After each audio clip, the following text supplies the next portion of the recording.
and welcome back to Why This Film, the podcast where we reach back into your childhood, pick out a movie, give it a rewatch, and have a chat about it. I'm Emily Slade, and welcome back. You watched it so many times before, and now you're gonna watch it again.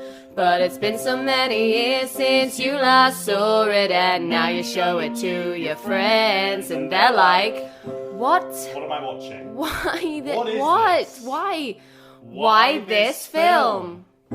And I'm joined today by Anna. Hello. Hello. Welcome. Your chosen movie is 1990's Three Men and a Little Lady. The IMDb breakdown. Three ex-dads quickly discover how empty life is without their little lady and go to outrageous lengths in their efforts to win their daughter back in this critically acclaimed and equally charming sequel. So, why this film? It is just pure 90s. It is as 90s as you can get. The clothes, the houses, just everything. It feels very... and it's New York. Always wanted to go to New York. Still haven't been. It's on my list. On the list. But I think what I really loved about it, it's three dads, and they love this little girl more than they love themselves. It's so wholesome and progressive. Yeah, it is. It really, well before its time. They are co-parenting, three guys and mum in a house, and they are... she's got her biological dad, Jack, and she's got her honorary father and her other honorary father. And it just works. And two of the dads are creatives. One is an actor, the other is an artist. Satirist, yes. Yeah, and he's drawn this beautiful mural on her bedroom so gorgeous. Of the family. And it's wonderful. And her mum is a performer as well. She's an actor, and the other dad is an architect. So I'd say creative. And clearly all very wealthy. But they all live under one roof, and it's just a beautiful relationship. And as you say, it feels really progressive in that they're all just mucking in, and their thing in common is how much they love Mary. They love her so much. It jumped off the screen. So I was vaguely aware of Three Men and a Baby as the initial one, and it's always been in the peripheral of my life of like, that's like almost like a joke movie. Yeah. Like, it's a punchline movie. But I'd never seen it, and I didn't know what it was about, and I can assume. And then this was the sequel, which on Letterboxd was having awful reviews, as sequels often do. And yet, it delivers exactly what you want from a 1990 movie called Three Men and a Little Lady. And not only does it deliver exactly what you want, a wholesome, charming comedy, you're right, the absolute adoration, just seeing men unproblematically and with low stakes have this relationship with their daughter, because you never really get that in a movie. You never just get the stakes and the worries and the antagonizing isn't anything to do with the relationship between the daughter and the dads. No. Like, their relationship is wholesome and whole, and it remains so throughout the entire movie. Anything that's going to hiccup that in terms of plot happens around that. And so there's never a moment where she's like, I hate you. No. Or they're like, we can't do this anymore. It's always just... And when it gets close to things like that, it's just conversation. Like, so many conversations. This is what I loved as well. In the family dynamic, there is, of course, the four adults and Mary, who's the daughter. And how often is it? It's described in the film as a commune. But no, it isn't that. How often is it do you get three male friends who talk to each other, communicate well, as adults who are under the same roof? I just thought it's really beautiful, and you don't get men of that age with male friends that talk the way that they all talk to one another. You don't see it in movies. You don't see it in real life. Like, it's almost fantasy. I had no idea. I think you can go into this assuming that they're going to fall into cliches and stereotypes of being secretive or annoyed at each other or all of these things. But every single thing that happens, and maybe it happens easily because it's a movie for kids, but I think they easily could have fallen into the stereotype holes, and they don't. They're just like, of course you can do that. I support you. Of course you can do that. I love you. Whereas with a lot of 90s films, you'll watch and feel slightly uncomfortable at certain aren't there? There's always some like, it's not okay. They even touch upon the important discussion around like how children are created. You know, the fact that Mary uses biological father. She may not know what that means. And the discussion they have, Mary is just starting school. She's between 4 and 5, and they all go for the interview. All 3 dads and the mum, and they talk about how unusual that setup is. And believe me, that setup still is unusual. Yeah. But it's less unusual now to have two mums or 2 dads. And I just think that a film like this, it feels very extreme, but also it's normal. They painted it really normally for their life. Yeah, and even the conversations in the movie, the interviewers at the school are just very much like, we can see that this is working and it is a bit unusual and we're just a bit wary about bullying. And then they come back with a perfectly reasonable response of like, well, lots of children in the school have stepfathers or half-fathers and it's the same thing. And they're like, yeah, all right then. They address it. Done. Sorted. Whereas, you know, in the night, that sort of thing, it wasn't talked about. I remember growing up with friends who felt really uncomfortable about saying that their parents were going through a divorce to me because my family were at that point a unit. And it's just really sad to think that a huge thing is happening in my friend's life and they don't want to talk about it because my parents were together at the time. I think, like, also for me, it was if your relationship with your dad, my dad isn't a massively creative person. He finds talking about feelings very difficult. Oh, okay. It's I really craved that relationship that Mary had with all 3 of her dads, because not only did they absolutely adore her, but they told her that they adored her. Yes. There are some beautiful lines in it. Jack, biological dad, said to her that, you know, you are my biggest accomplishment and probably the best thing that I will ever have created. Now, that is, I'm sorry, that there is no bigger and truer thing to say to, like, your child. And to hear that at a young age, and probably constantly, if we if you think that the rest of her growing up, there is nothing nicer you can say to your children, to say that, you know, you are the best thing I've ever created, I've ever done. And I've having not ever heard that from my dad. I that's why I watched it over and over again. And you imagine yourself in her little red shoes and thinking, and just that house, I want to live there as well. God, the house is gorgeous, the fathers are gorgeous. Yeah. All 3 of them. Yeah. And they're great actors in there as well. They're really, really funny. Fiona Shaw is in it. Oh my God, Fiona Shaw is in this, crushing it. Honestly, all of the names were coming up on the opening credits, and I was like, what? My 3rd note here is this cast. Oh, I know. It's amazing. I had no idea. And we recently spoke about Ted Danson. I didn't know he was in this, and then I said, so I've really only noticed Ted Danson since The Good Place came out. Yeah. So I only know white-haired old Ted Danson, and now I'm going handsome. That man aged like fine wine. He truly did. I don't really know, and I don't really know Tom Selleck. I think he was, I don't know Friends, but I believe he was Monica's he boyfriend was. in Friends. Yeah. Those dimples. Bloody hell. Like, oh God. I was like, I get it. I've like heard things about Tom Selleck, and Tom Selleck is handsome and he's a leading man, and I was like, whatever. He for me is more than George Clooney. But my goodness, there's a bit in this movie where he turns to Sylvia at the end and he just over and over says, I love you. I love this about you, and I love that about you, and I love the way you do this. I love the way you bite your lip when you're feeling nervous. And you're doing it right now. And I think, so you talk about like wanting Ted Danson to tell you that you're his biggest accomplishment. I paused this movie. I rewound it, and I rewatched Tom Selleck saying, I love you. And did you stand in the position as though he was talking right?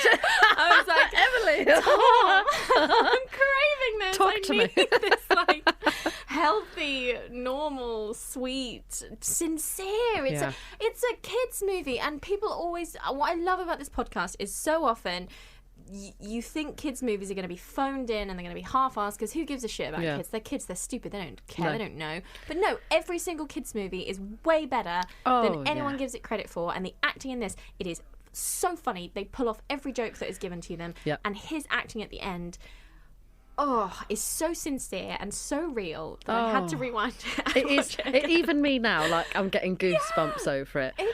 It's lovely. And there's a Morris, for those who like cars, Morris Traveller in there. It does get damaged significantly, but it is a beautiful car, and I have one because of that film. Amazing. I mean, I get so excited when American movies come over to England, and I did not know that this was going to happen, so I didn't realise Sylvia is English, and when it first started, I was like, what is her accent? It is a bit weird, and I don't know if she's an American putting on an English accent and that's why it's weird, or if she's just a bit weird. I don't know, but there's something going on there. And so halfway through the movie, Sylvia agrees to marry her director, which is a bit dodgy, who's like ugly, let's be honest, compared to the three gorgeous men that she lives with. What's she thinking? And they decide to move to England, and he of course lives in like Kentwell Hall, essentially, and he's dreadful to marry. And again, it's that excitement of knowing that at one point that man's trousers is going to drop and he's going to show his whole ass, and I cannot wait for it. I'm like, and I hope everyone sees it when like he's going to be horrible to marry, he's going to ship her off to boarding school or something, and that's exactly what he does. And you're like, yes. So it's so satisfying, and I love seeing England from an American's point of view because they always take them to like essentially Norfolk and Suffolk. It's slightly either London or like the deep countryside. And they find someone with the thickest accent to go, because imagine a mini, beautiful red mini is surrounded by sheep. Well, if you go that way, you won't get it. Don't go that way. And then you think, thing is, I've been on journeys like that. It's not even exaggerated. It's not. So it's lovely. I love that transition to England as well. Again, the house is humongous, but cold. Yeah, like truly like Tudor mansion with single pane glasses and a butler who again is just such a funny character playing games with Mary. It's so charming. What did you make of the mother-in-law? The mother. The grandmother. Grandmother. So again, great casting. Deliciously. Well, that's the thing, isn't it? So she's meant to be almost a sub-villain in that all she wants is for Sylvia to get married and have a stable in England thing in England, and then because that's what's right. And again, I've come from a family where the generations above have pushed those messages onto the generations just above me, who have then suffered for having those messages pushed on them. So now that generation's trying really hard to the generation below them to whilst having them in the back of their head, trying to quash them, because we know that dogs are okay instead of grandchildren, and we're going to do our best and we're going to support our children. You can be a Catwoman. We've decided that we would really, really love them to get married, and like that's what our parents told us to do, and all these things. So she's a product of that very much, but it's only looking at it through a like 30-year-old lens that I'm like, ooh, like I kind of sympathise with her because I can see where she's come from and she just wants the best for her daughter. Yeah. But in the realms of the movie, she's meant to be like the wicked witch. Yeah, and what I love about it is that you've got the three dads in the house when she comes over to visit, and they're just, your mother-in-law jokes times 3 in a way. It's like there's one bit where the two of the dads have brought in all of her bags and everything, all very expensive, lovely bags, and Jack comes to the top of the stairs and goes, "What? No furniture?" And you think, yeah. And then he goes, "Is it me or did it just get cold in here?" Just think, so it's very just the way that America meets England, and like the huge stereotypes. I wonder, like going back to relationships and things, whether this is probably a massive generalisation or stereotype, are Americans more playful when it comes to parenting than British parents, do you think? That's really interesting, especially in the movies. We really got the extreme of what you'd understand a British childhood to be like, which is strict boarding school, Miss Trunchbull vibes. But then American movies, meeting the parents is always still scary as well. Yeah. And again, I think it's class really has to come into that conversation. That's because true, yeah. More often than not, a non-playful childhood comes from a more wealthy family and vice versa. And so in the realm of film, whenever you need someone to have had a strict background, usually that's come with wealth and expectation and pressure. And that will always be the difference, I think. And so Sheila is an actress, and you can only really pursue acting successfully if you come from a wealthy background. Yeah. Like generalisation there, but more often than not, we've got the cast of Eton currently leading every movie that comes out at the moment. So, yeah, it's an interesting question. It is. I wonder as well, though, if it's because when you have mostly men, firstly, Sylvia's not going to have to get harassed and annoyed and run down in a way that a normal housewife would, and that makes her aggy and annoyed and stricter because she's sharing all the chores and she's sharing all the hard work with these three other men. Yeah, and I loved that they'd voted Peter, one of the dads, to be the dad of organisation, because he's an architect, he's very organised. And it just appears that they've all got their roles within, and maybe if it is split a bit more, because it's more room for people to have fun. For people who are in a relation, like a heterosexual relationship of man and woman, and you've got children, it still is, unfortunately, if you tell yourself truthfully, the woman of the household doing the majority of the, I'd say I call it mother load, but the chances are the mother will know the sizes of what pants your kids need. Yeah. They'll know the term dates of school. They'll know when the kids' parties are, and that's no criticism. It's about really having to look honestly at your relationship and sharing those roles. And they seem to have had that conversation in this film. I love that the cooking falls to Sylvia, and she's hopeless. She's so bad at it. That was one of my first notes. I love it when a woman can't cook because it's so rare that you see it. Yeah. And she makes the most bizarre concoctions. Liver mousse and poached eggs. And there's this one scene where, and we've all done it, let's be honest, try to get a cake out of a cake tin and it ain't coming out. And she's, and eventually comes out and she's like, I'll just slop some brown chocolate on there. Yes, and it looks like a pile of shit, doesn't it? Enjoy. And they eat it. It's just that's the dynamic. Respectful and supportive. Yeah. Whereas Edward, when she serves up her liver mousse and poached eggs, says, we do have a butler we do have staff for that. And she's, but I enjoy doing it. It's and they know that, and he says that at the end. I love your liver mousse. Yeah.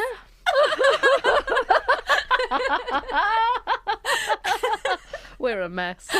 Literally a mess. I can't go on about how fabulous this film is. Really, the music as well is another really energetic. I mean, it opened, as you said, with this mural being painted on the wall, and it's gorgeous, and it's got this funky song, and we're seeing New York, and they're moving into this gorgeous fast forwarded house as well, which I think is really effective, really clever. And so I was just immediately on board. I was like, funky, and they're all there with their turned up 90s jeans and their cool jumpers, and they're not, you know what it is as well, the most attractive thing in a man, other than being able to dance really well, is laughing at yourself. Yeah. And they can all do that. They don't take themselves too seriously. They don't take each other too seriously, but they are still able to have serious conversations. I mean, there was just so many good... just going back to the mother in response to the men being goofy, there's a wonderful moment where they do a rap. Oh, I love that. Yeah. Just as the mother-in-law's turned out, or the grandma's. Do you want me to sing you a lullaby? I want a rap song. And they all three of them do it. Whereas you think, oh, Peter won't do it because he's, you know, he's one. But he's part of it, and they're all just so silly, and I love that. When you can tap into your parents' silly side, that's when it's the best of them. That's when it's the fun. Yeah, exactly. And it must be so hard because you as a child must be such hard work, and there's so much. So easy to say no. So easy to say no. It's so easy to be stressed. Yeah. It's so easy to be mean. But actually, I know it's really hard to do, but if you are a parent listening, take yourself on their level and get into that imagination with them, because it's far nicer than the real world, and they'll soon learn that. Yeah. I love nothing more than you know, dancing in a silly way with Billy and putting on Riverdance and pretending I can do it. Oh my God, yes. It's great. And yeah, exactly. And like my poor mum, like when we grew up, my dad was fully ready for children. He was like 10 years older than my mum, and so he'd married her and was like, children time. And she was clearly still coming around to the idea of it my entire childhood. I didn't know my body could do that. Hang on. Like, what the fuck That's what it's for. And then, whereas my dad was like ready for children, so he was always really playful and really imaginative and really creative and really hands-on in that way. And so mum would always come across as a bit more spiky and level-headed, because it's like, no, like they need. And was she carrying a lot of completely everything? She was carrying everything. She didn't have the headspace for it, and she was working. Yeah, so, she didn't have the headspace for it, and exactly. that's actually what's also not fair, is that when so then she's the villain for because practically getting them dressed, literally, and putting clothes on, and you can see that when you're 26. Of course you can. When you're 6, you're like, oh, Dad's fun, you're not. Dad said that we could go swimming, why are you saying that we can't? And she's like, because of like a million reasons that your father could have just checked the diary to know, but has refused because it's so much easier. Like, it's a movie, I can't remember which one, but they talk about it like, oh, it's really easy to turn around and be like, oh, let's go and do this, oh, let's go and do that. I think it's Nativity, weirdly, Martin Freeman talking to the thing, and he's like, anyone can do that, any idiot can say let's go see a sheep, but you need to also teach them morals and goodness and practicalities, and absolutely, exactly. It's a really difficult balance, but I say again, those discussions into the roles that you're gonna fulfill, spice it up. There's nothing nicer. My husband and I, we don't get it right all the time, but there are days that he has Billy, days that I have Billy, and we try and swap the roles around as well. If you're watching telly with your kids, put on Bluey if they're quite young, because I've been meaning to watch that. That is you'll like it, and it's really enjoyable to watch anyway, because it's just silly. But they've obviously, the parents on there have had a discussion about not necessarily what roles, but the way they're going to parent their children. And so many people don't talk about that. Yeah. Before you decide to have children, or perhaps when one of you are pregnant, you need to maybe just discuss, because don't forget, you are coming from your own family experience of being raised by whoever, and they are coming from what you think might be a similar upbringing. But I promise you it isn't. You get twins, they will have had a different experience growing up. Yeah. Even though they've been put together all the time. Their outlook on life is so different. And you've put these two people together to then raise their own. Take the best bits from yours, the best bits from theirs, and try and work out what your triggers are and what makes you cross, and work on yourself on that. That's what I found it just being... that's what I've loved and found really difficult about becoming like a new parent, is I bet. Just like, oh wow, I have these tricks, like I can't cope with food waste. I find that really difficult, and for whatever reason, if we're cooking and like flour goes somewhere, I'm like, catch the flour, and it makes me really like angry, and I need to like learn to like, I don't know why I'm like that. And it's because my grandma raised us really with my mum and dad both working, and she was always a stickler for waste. No, don't waste that. No, let's scrape that up off there and put that in there. So it's amazing what you've picked up, what and things then you bring in that you'd never know that you had until perhaps you have children or a dog. There are things that the dog triggers me in many ways. I can imagine. But it was a joy rewatching this film the other day. It was like, And I realised stuff in it that I'd never heard the word horny, and I never really knew what that meant. And I was like, oh, he says horny. So funny. You think of kids' movies nowadays, and safe feels like a very loaded word. But this movie, I assume, is for children. Yeah. Obviously adults as well. They say bastard, they say penis. Yeah. But what's wonderful about that is, of course, a 6-year-old is going to say penis. Yeah. Because, I assume, because they'll have heard it somewhere. And then it's all very... The dads try and navigate that, and then Sylvia takes it upon herself to navigate it. And it just... And they laugh about it as well, and they laugh about how each other reacts to it. What I like about so the swearing that's in there is that it's impactful. I don't like. I'm not a prude by any means, but I find it, if every other word is a swear word in a film, I find that just a bit boring actually. Whereas like a proper "you bastard" is just it's exactly what it says on the tin, isn't it? Yeah, literally. It wants to cause pain, and hopefully it does. Yeah. Oh, it's so good. I'm just going to run through some lines that I've written down that I love. After the rap, the grandma literally leans back and she's like, I need a drink. It's so good. I imagine any grandparents, there are moments. Just had to watch that. Like, the next generation, you're looking on just going, yeah, I don't know what they're doing. What is happening? It's bizarre.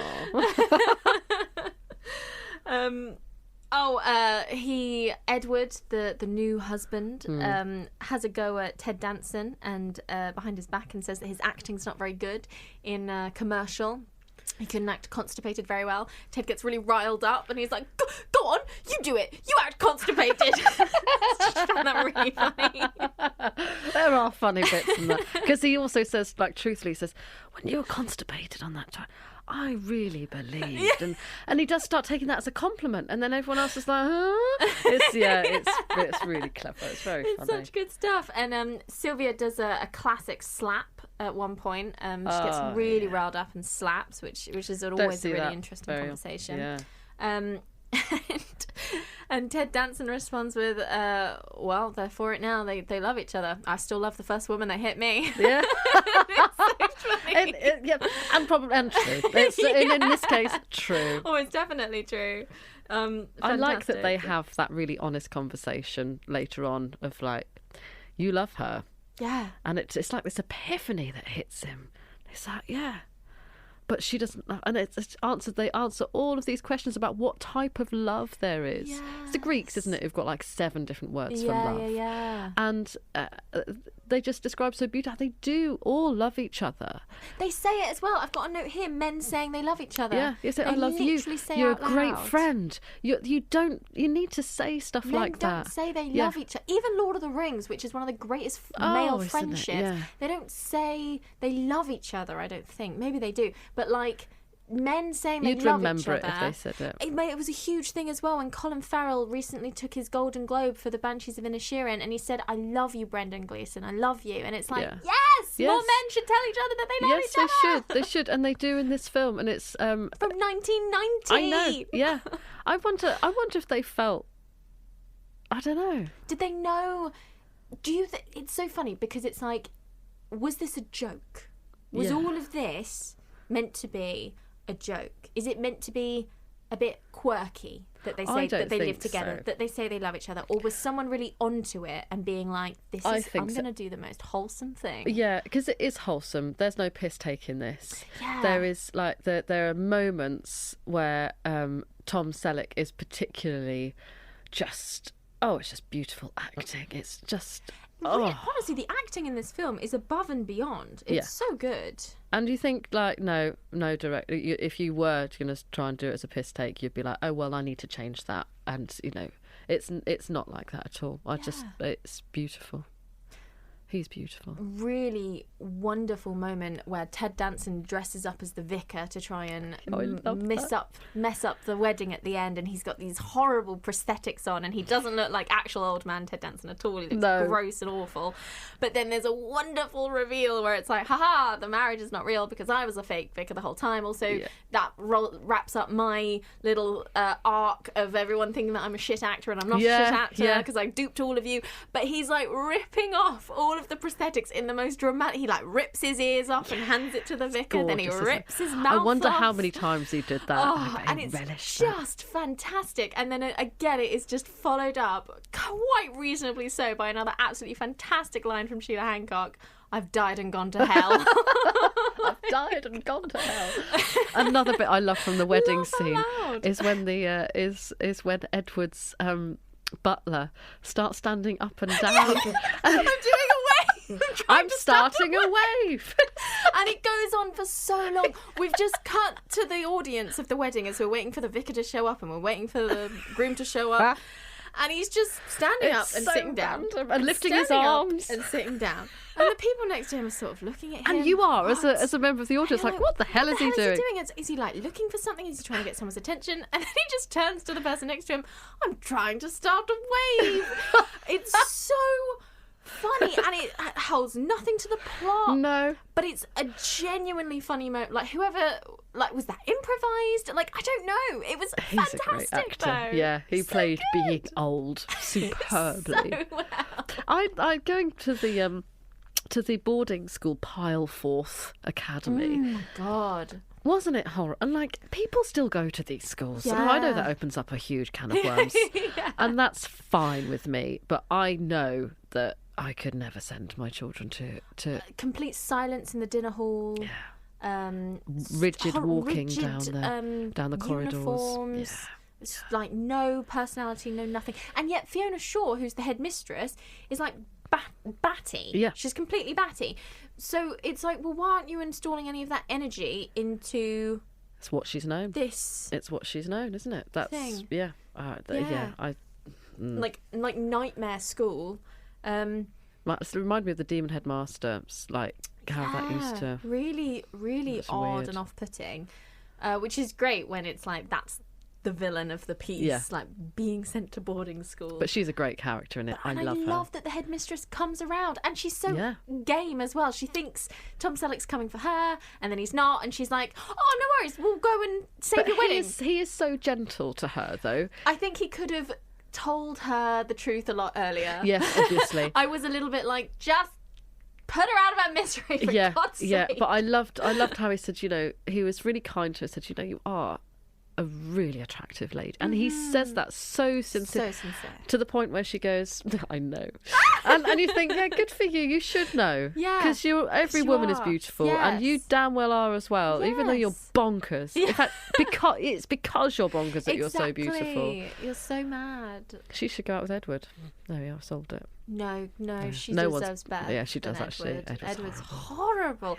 And again, it's that sort of sneaky horrible of like, darling, we're going to the National. I want you to be my Helena in A Midsummer. And it's not because we're dating that I've chosen you. And it's like, the rest of the cast isn't going to think that, I assure you. No, it's everything that it's, the fact that he wears a waistcoat as well. He'd be one of those, can I say, wanky people who would wear a scarf as well.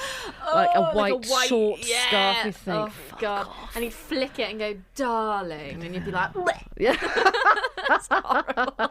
Oh, Sylvia, what were you thinking? Oh, Sylvia, honestly, and it's because she was panicking, because she knew, and again, she's true to herself. She has, so many reviews I read of this were like, Sylvia has no grasp on her own ability to do anything, and it's like, yes, she does. She's being pressured by her mother, and, she's reasonably thinking about her career. Yeah. Because it does open up the conversation of like, well, actually, I also have needs. I do want to go and play Helena at the National, because that would be an astounding achievement of my career. Yeah.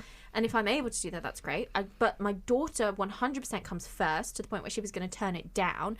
And she's convinced that she should be able to do both. And she didn't want to let down the dads in her life as well. Yeah, she's like, they all love her. I couldn't rip her away from them. She was trying to, I think, she was making a stand for herself, but I say like trying to have it all. I hate that phrase, because I think all women can, and it's not about having it all. It's about having equal opportunities. Yeah, and it all implies that you're doing everything to 100% as well. Which makes me like, sad that she's like, CEO. she sees that marriage is what gives her that, and it's adds like to that, and it will with the right person. Yeah. Because Oh, I want to know what happens next. Me I want too. to know if... I want 3 men and a teenager. Yeah, I want to know if they all stay in the same house. Yeah. Or whether the other 2 dads stay in somewhere. Because there was another sort of mini subplot where the third dad, the satirist, was trying to hook up with this woman a lot. Carrie. And that was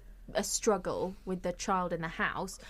I want them to Tim Burton and Helena costume drama it and get like 3 adjoining houses so they can sort of live. So he can have his private time with his woman if he wants, but then he can also pop round and like parent Mary on a Saturday morning or something. That's nice. Yeah. I think we need more. We need more answers. Yeah. Whether the time has passed. This is the kind of time that this kind of property, if it was proven to make enough money, there's no reason why Disney Plus wouldn't do either mini series. You know, they're bringing everything back. I literally cannot even begin to list the amount of properties that are being brought back into the mainstream rather than original ideas. Well, I think your people speak to their people. And we'll get the ball rolling. Because they're all still around. I'll buy it. I mean, there's one viewer here who will definitely buy it. Definitely on board. Because, yeah, Ted Danson's looking better than ever. I'm sure the little girl's still around. Maybe is Tom Selleck still around? I'm sure maybe it'd be like what would Mary be doing? What would she be doing now? Would she be like an architect, or would she be a creative? Would she be none of that? I can't imagine her rejecting it so far that she'd be like an accountant. I think she'd be like how would she split her time? Like, she'd have her own diary. It'd have to be she's come back from you. It'd have to be like she's getting married, or I don't want her to get married. Well, I know. I was thinking that's the obvious route because it's too far along now for her to be going to university. Yeah. It was progressive then. It needs to be progressive now. Yeah. If she's getting married, she's get married to a woman. Yeah, definitely. But. Yeah, I don't want her to get married. Maybe she's taking... what's a big milestone in somebody's life that you all get together for? Or it could just be a slice of life where, again, we just... I mean, it could be a Thanksgiving moment. There needs to be a Thanksgiving dinner in it. A bit like... Or could it be like Fleabag, second series? Oh. Could it be something like that where it's just utter carnage? Oh, I can't lie. I don't want it to go too dark because it's all happy. Yeah, it's got to be wholesome. That's the whole vibe. Wholesome and progressive. The way for these things to work is that somebody has to be dead. I'm really sorry. One of the dads, yeah. But somebody has to have died. I think it could be... And maybe it's the funeral that we all come back for. Yeah.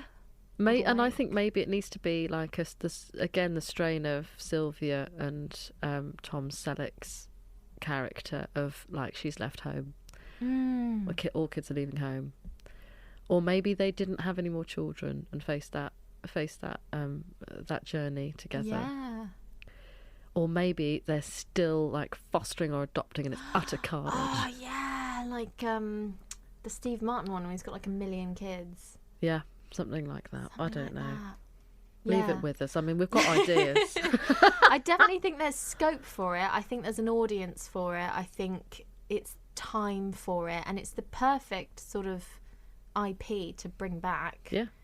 There we are. Oh, it's so cute. Even the posters. It's lovely, isn't it? So cute. I'm so pleased you got to watch it and enjoyed it. I'm so happy that you suggested it. It's a real joy. Like I was so gutted with all of the letterboxd reviews of people being like 1.5 star, and I'm like, you know nothing of life. You know nothing. Exactly. Like it's so easy to watch this kind of thing, and they must be doing like, why would you, as a like 40-year-old male, sit down and watch this other than to then be like, oh, that was awful? And it's like, well, there's not. You're clearly not taking... There's lots of things there for you. You're just clearly not going to take them, or you're going to find it silly. It doesn't connect with you. Yeah, and exactly. That doesn't mean it doesn't connect with a hell of a lot of other people. It doesn't mean that it's bad. Yeah. Exactly. Yeah. So, it connected with me in a way that, I cried several times when I rewatched it recently. When I just, and it was just beautiful. It was more beautiful than I remember. And bearing in mind, I watched it over and over and over and over and over and over again. It was my comfortable, happy place. Yeah.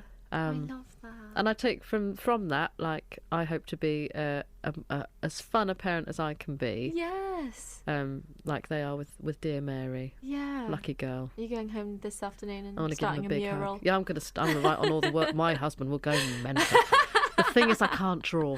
I'm creative in different ways, but yeah, kids hear enough no's. Let's just fill them with yeses. Mm-hmm. That's me. I love that. Oh my gosh. Well, thank you so much for coming on. It's been a pleasure. More like therapy, really, Emily. Well, this is you know what? This is why I love this podcast, because it's what it is. You, as a kid, and I know not everyone grew up watching movies, but I did, and I learnt a lot and I grew a lot from them, and I like to think that lots of other people did. And as you say, this was almost like a father figure for you. Yeah. And it's a film, and that's mad, but it's so important and it's so relatable in so many ways. And watching, growing up watching films, I always connected. If ever I felt ill at school, I always wanted to go home, have a tub of chocolate chip cookie dough ice cream and watch The Little Mermaid, or this, or such just things that brought extreme comfort of being at home. Mm-hmm. Now, thankfully, like Mary, my home was always really comfortable. Yeah, I always felt really happy at home. Mm-hmm. So I emulate that. I'd like to emulate that as much as possible. But yeah, the ice cream, I just that and oh dearie me, it's not healthy, but there we are. Never mind. Who cares? It's not Film's meant to be. Brilliant. Yay! Thanks, Emily.